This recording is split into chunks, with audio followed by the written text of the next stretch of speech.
The Adventures of Tom Sawyer by Mark Twain. Longman Simplified English Series. Read by Surya Thongmak. Chapter 20.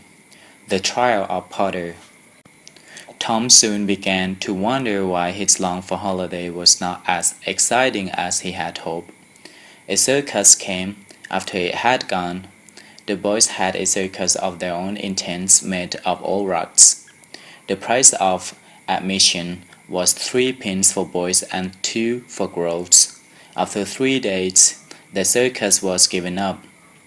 There were some boys and girls parties, but there were so few and delightful that they only made the emptiness between harder to bear. Becky Thatcher was away with her parents, and so there was no bright side to life anywhere. Tom fell ill. When he had recovered, he wandered down the street and found Jim Hollis acting as judge in a court composed of children. He was trying a cat for murder. In the presence of her victim, a bird murder was the chief subject of conversation in the village. For the murder trial came on in court, Tom took Huck aside to have a talk with him. It would be a relief to unseal his tongue.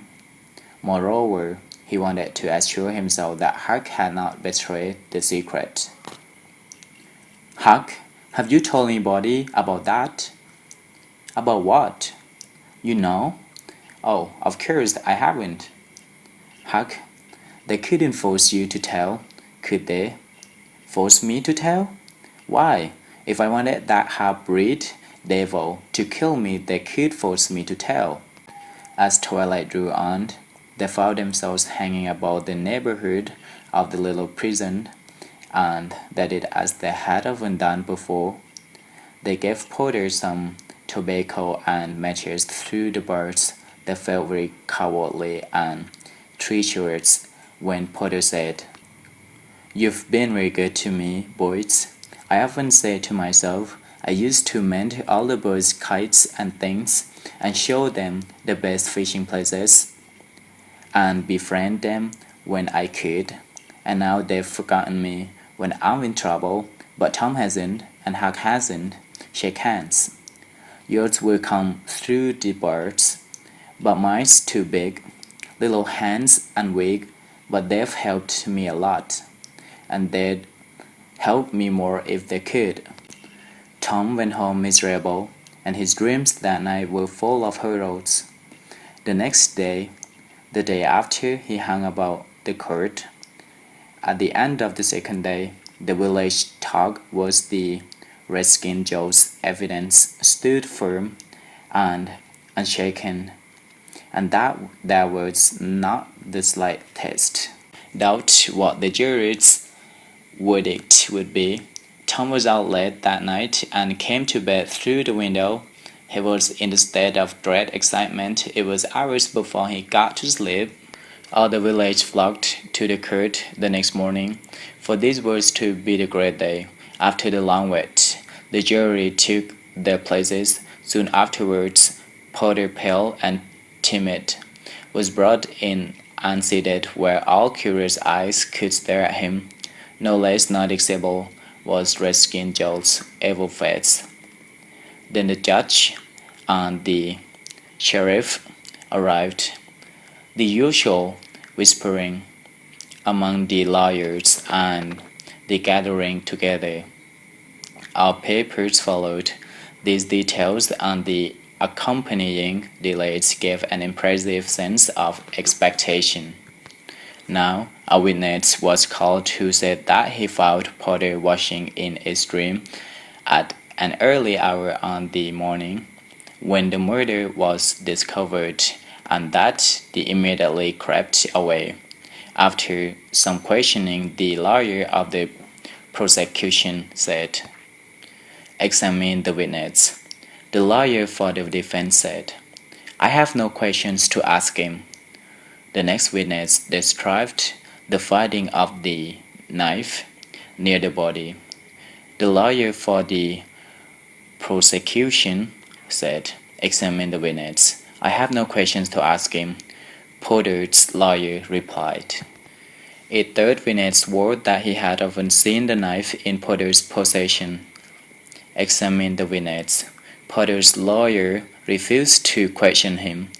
The faces of the audience began to show annoyance. Did this lawyer mean to throw away the prisoner's life without an effort to save him? Every detail of what occurred in the graveyard that memorable morning was described by trustworthy witnesses, but none of them was cross-examined by Potter's lawyer. The lawyer for the prosecution now said, "By the oaths of credence, whose word is above suspicion, we have shown beyond all the possibility of doubt that this awful crime was committed by the prisoner." A groan escaped from Potter, and there was a painful silence in court. The lawyer for the defense rose and addressed the judge. "Your Honor, in our remarks at the opening of the trial, we showed that we intended to prove that the prisoner did this fearful deed while under the influence of drink. We have changed our mind. We shall not offer that excuse." Turning to the clerk, he said, "Call Tom Sawyer." Everyone in court looked both amazed and puzzled. Tom, looking rather frightened, rose and took his place upon the stand. He swore the oath. "Thomas Sawyer, where were you on the 17th of June, about the hour of midnight?" Tom glanced at Redskin Joe's iron face, and his tongue refused to move.